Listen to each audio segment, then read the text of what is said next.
বলিউডে প্রতিনিয়ত অনেক সিনেমা রিলিজ হয় এবং সেই সব সিনেমা রিলিজের পূর্বে সেই সিনেমার ডিরেক্টর থেকে শুরু করে প্রডিউসার, নায়ক কিংবা নায়িকা সবাই ব্যস্ত হয়ে পড়ে সেই সিনেমা প্রমোশন করার জন্য এবং তারা অনেক ধরনের ইউনিক এবং আজব স্ট্র্যাটেজি ইউজ করে তাদের সিনেমা প্রমোশন করার জন্য।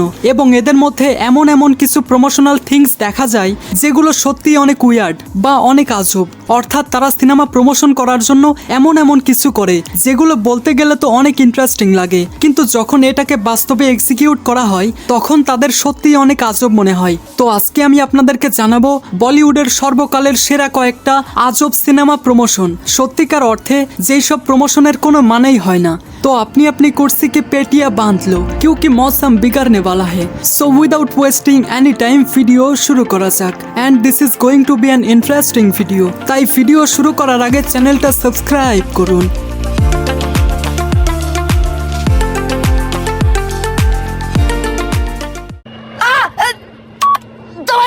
আরে বাহ, আপনাকে thank you. Number 9, Akshay Kumar for selfie. এটা আমরা সবাই জানি বিগত কয়েক বছর ধরে অক্ষয় কুমারের সিনেমা বক্স অফিসে তেমন একটা পারফর্ম করতে পারছিল না। এরপর যখন 2023 সালে অক্ষয় কুমারের সেলফি সিনেমা রিলিজ পাবে, ঠিক তার পূর্বে অক্ষয় কুমারকে অনেক কষ্ট করতে হয় তার সিনেমা প্রমোশন করার জন্য। তার একাধিক শহরে ভ্রমণ করতে হয়েছিল, ইভেন তিনি মিউজিক ভিডিও বানিয়েছিলেন প্রমোশনাল ক্যাম্পেইনের জন্য।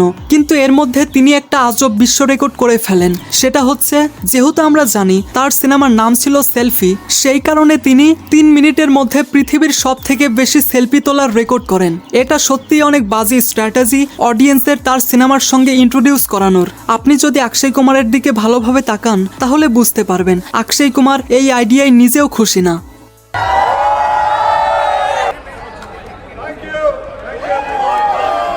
নাম্বার 8, রণবীর সিং ফর ব্যাং ব্যাং। ঋত্বিক রোশন তার ব্যাং ব্যাং সিনেমার প্রমোশনের জন্য একটা চ্যালেঞ্জ রেখেছিল, যেখানে সে অনেক বড় বলিউড সেলিব্রিটিদের টাস্ক বা চ্যালেঞ্জ দিচ্ছিলেন। এরই মধ্যে ঋত্বিক রোশন রণবীর সিংকে একটা টাস্ক দেন যে তার মুম্বাইয়ের কোনো একটা ব্যস্ত রাস্তার মধ্যে গিয়ে ডান্স করতে হবে। এবং আমরা তো জানি রণবীর সিং কেমন। এরপর রণবীর সিং ক্রিসের কস্টিউম পরে মুম্বাইয়ের একটা ব্যস্ত রোডের মধ্যে গিয়ে ডান্স করতে শুরু করে এবং এটা প্রচুর পরিমাণে ভাইরাল হয় এবং প্রত্যেকটা নিউজ চ্যানেলের হেডলাইন হয়ে যায়। নাম্বার 7, বিপাশা বসু ফর রাজ 3। হিন্দু ধর্মে এমন একটা চলিত প্রথা রয়েছে, অর্থাৎ তাদের মধ্যে অনেকেই এটা মনে করে যে আপনি যদি কোনো কিছুর উপর লেবু এবং মরিচ একসঙ্গে লাগিয়ে রাখেন তাহলে সেখানে কোনো এভিল এনার্জি বা অশুভ শক্তি আসতে পারবে না। এবং বিপাশা বসু এই পন্থাটা অবলম্বন করেন তার আপকামিং সিনেমা রাজ 3 প্রমোশন করার জন্য।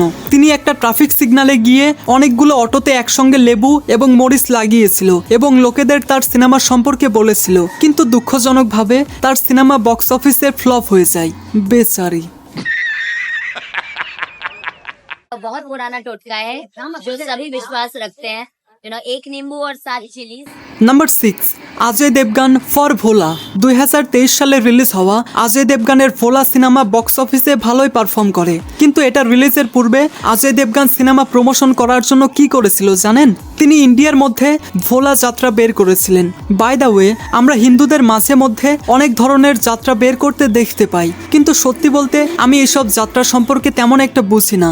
এই জন্য আমি হিন্দুদের অনেক মাইথোলজিক্যাল ইভেন্ট সম্পর্কে রিসার্চ করলেও তেমন একটা বুঝতে পারি না। তো যাই হোক, ভোলা সিনেমায় অজয় দেবগানের ক্যারেক্টার একজন ট্রাক চালক। এই কারণে তিনি তার সিনেমা প্রমোশনের জন্য ইন্ডিয়ার অনেক শহরে ট্রাক নিয়ে গিয়ে প্রমোশন করেন এবং এই ট্রাক যেই শহরেই যাচ্ছিল মেকাররা সেখানকার লোকেদের জন্য স্পেশাল পাবলিসিটি ইভেন্ট অর্গানাইজ করেছিল। সত্যি বলতে এটা অনেক ইউনিক স্ট্র্যাটেজি ছিল, কিন্তু দুঃখজনকভাবে অনেকেই এটা দাবি করছিল যে ইন্ডিয়ার কোনো শহরেই এই ট্রাক দেখা যায়নি। নাম্বার 5, বিদ্যুৎ জামাল ফর ক্র্যাক।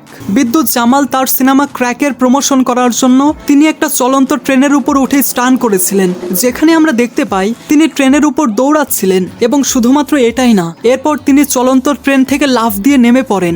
এটা দেখার পর সোশ্যাল মিডিয়াতে সবাই তাকে নিয়ে ট্রোল করতে শুরু করেন, কেননা তিনি পাবলিক প্লেসে অনেক বিপজ্জনক স্টান করেছিলেন। কিন্তু বিদ্যুৎ জামাল তার সমর্থনে এটা বলেন যে আমি এটা এই জন্যই করেছি কারণ আমাদের দেশে অনেক মানুষ প্রতিনিয়ত লোকাল ট্রেনে অনেক স্ট্রাগল করে এবং এই ক্র্যাক সিনেমা তাদেরকেই ট্রিবিউট করা হয়েছে। হোয়াট, এইটা কোনো কথা?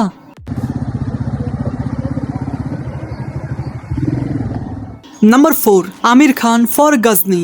এটা আমরা সবাই জানি 2008 সালে রিলিজ হওয়া আমির খানের গজনি সিনেমার লুক কতটা জনপ্রিয় হয়েছিল, কতটা পপুলার হয়েছিল আপনি এটা শুনে আন্দাজ করতে পারবেন যে সেই সময়টাতে ইয়াং জেনারেশনের মধ্যে সবাই আমির খানের মতো হেয়ার স্টাইল রাখা শুরু করেছিল এবং এটা দেখে আমির খান সিদ্ধান্ত নেয় যে তিনি অনেকগুলো সেলুনে গিয়ে লোকেদের নিজ হাতে হেয়ার কাট করে দেবেন। এরপর তিনি দিল্লির একটা ব্যস্ত মার্কেটে যান এবং সেখানে গিয়ে অনেকের হেয়ার কাট করে দেন। আমারও তো চুল বড় হয়ে গেছে, চুল কাটতে হবে। এবং আমির খান এটাতে এত ইন্সপায়ার হয়েছিলেন যে তিনি চাচ্ছিলেন যে মেয়েরাও যেন গজনি হেয়ার কাট করে। হোয়াট, জাস্ট ইম্যাজিন, মেয়েরা এরকম হেয়ার কাট করে রাস্তা দিয়ে যখন হেঁটে যাবে তখন কেমন লাগবে। कौन है ये लोग, कहाँ से आते हैं? Number 3, Alia Bhatt for 2 states. Alia Bhatt তার সোশ্যাল মিডিয়া হ্যান্ডেলে একটা এঙ্গেজমেন্ট ইনভিটেশন কার্ড পোস্ট করেন। সেখানে লেখা ছিল আলিয়া ভাট অর্জুন কাপুরের সঙ্গে এঙ্গেজমেন্ট করছে, কিন্তু এটা কেউই জানতো না যে এটা তারা তাদের আপকামিং সিনেমা প্রমোশনের জন্য করছে।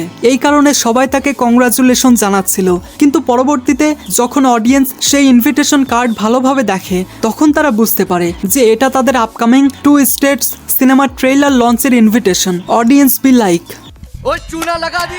নাম্বার 2, জ্যাকি ভাগনানি ফর বড়ে মিয়া ছোটে মিয়া। এটা আমরা সবাই জানি জ্যাকি ভাগনানি বড়ে মিয়া ছোটে মিয়া সিনেমার প্রডিউসার। তিনি তার সিনেমা প্রমোশনের জন্য একটা ভিডিও বানিয়েছিলেন যেখানে তিনি এমন কিছু কথা বলেন যেটা সত্যিই অনেক বেশি আজব। रियल लाइफ छोटे मियाँ थे, रियल लाइफ बड़े मियाँ।